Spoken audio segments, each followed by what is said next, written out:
My family have been prominent, well-to-do people in this middle western city for 3 generations.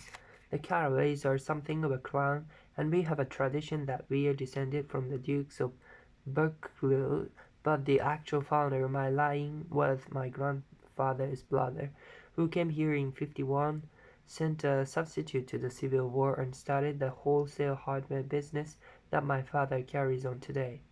I never saw this great uncle, but I'm supposed to look like him, with special reference to the rather hard-boiled painting that hangs in father's office. I graduated from New Haven in 1915, just a quarter of a century after my father, and a little later I participated in that delayed Teutonic migration known as the War One. Great War. I enjoyed the counter-raid so thoroughly that I came back restless. Instead of being the warm center of the world, the Middle West now seemed like the ragged edge of the universe. So I decided to go east and learn the bond business.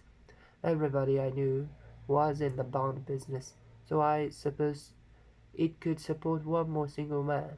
All my aunts and uncles talked it over as if they were choosing a prep school for me, and finally said, "Why, yes," with very grave, hesitant faces. Father agreed to finance me for a year, and after various delays I came east, permanently, I thought, in the spring of 22. The practical thing was to find rooms in the city, but it was a warm season, and I had just left a country of wide lawns and friendly trees, so when a young man at the office suggested that we take a house together in a commuting town, it sounded like a great idea. We found a house, a weather-beaten cardboard bungalow at 80 a month, but at the last minute the firm offered him to Washington, and I went out to the country alone.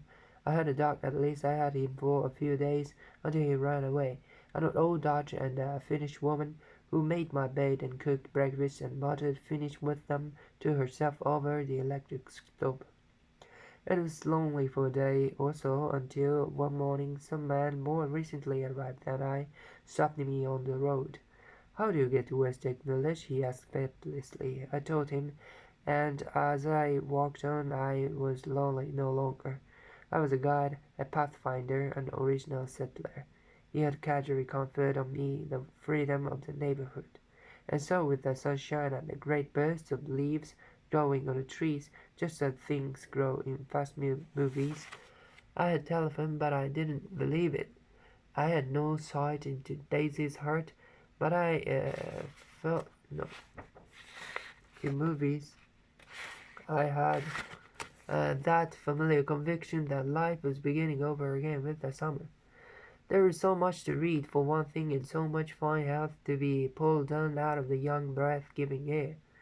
I bought a dozen volumes of banking and credit and investment securities, and they stood on my shelf in red and gold like new money from the mint, promising to unfold the shining secrets that only Meters and Morgan and Marcinos knew. And I had a high intention of reading many other books besides. I was rather literary in college. One year I wrote a series of very solemn and obvious editorials for the Yale News. And now I was going to bring back all such things into my life and become again that most limited of all specialists, the well-rounded man. This isn't just an epigram. Life is much more successfully looked at from a single window, after all. It was a matter of chance that I should have rented a house in one of the strangest communities in North America.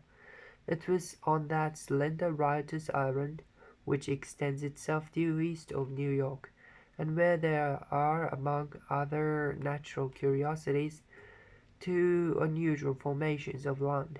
20 miles from the city, a pair of enormous eggs, identical in contour and separated only by a courtesy bay, jut out into the most domesticated body of salt water in the Western Hemisphere, the great wet barnyard of Long Island Sound.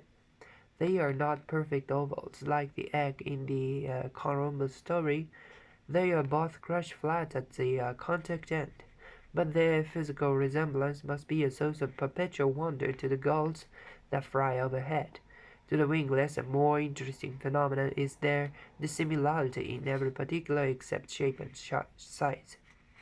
I lived at West Egg, the less fashionable of the two, though this is a most superficial tag to express the bizarre and not a little sinister contrast between them. My house was at the very tip of the egg, only 50 yards from the Sound, and squeezed between two huge places that rented for 12 or 15,000 a season. The one on my right was a colossal affair by any standard. It was a factory imitation of some Hotel de Ville in Normandy, with a tower on one side spanking new under a thin beard of low ivy, and a marble swimming pool, and more than 40 acres of lawn and garden. It was Gatsby's mansion, or rather, I didn't know Mr. Gatsby. It was a mansion inhabited by a gentleman of that name. My own house was an eyesore, but it was a small eyesore, and it had been overlooked, so I had a view of the water, a partial view of my neighbor's lawn, and the consoling proximity of millionaires, all for $80 a month. Across the cozy bay the white palaces of fashionable East Egg glittered along the water, and the history of the summer really begins on the evening I drove over there to have dinner with the Tom Buchanans. Daisy was my second cousin once removed, and I'd known Tom in college. And just after the war, I spent 2 days with them in Chicago. Her husband, among various physical accomplishments, had been one of the most powerful ends that ever played football at New Haven. A national figure in a way, one of those men who reached such an acute and limited excellence at 21 that everything afterward savors of anticlimax. His family were enormously wealthy. Even in college his freedom with money was a matter for reproach. But now he'd left Chicago and come east in a fashion that rather took your breath away. For instance, he'd brought down a string of polo ponies from Lake Forest. It was hard to realize that a man in my own generation was wealthy enough to do that. Why they came east I don't know. They had spent a year in France for no particular reason, and then drifted here and there unrestfully wherever people played polo and were leached together. This was a permanent move, said Daisy over the telephone, but I didn't believe it. I had no sight into Daisy's hurt, but I felt that Tom would drift on forever, seeking a little wistfully for the dramatic turbulence of some irrecoverable football game.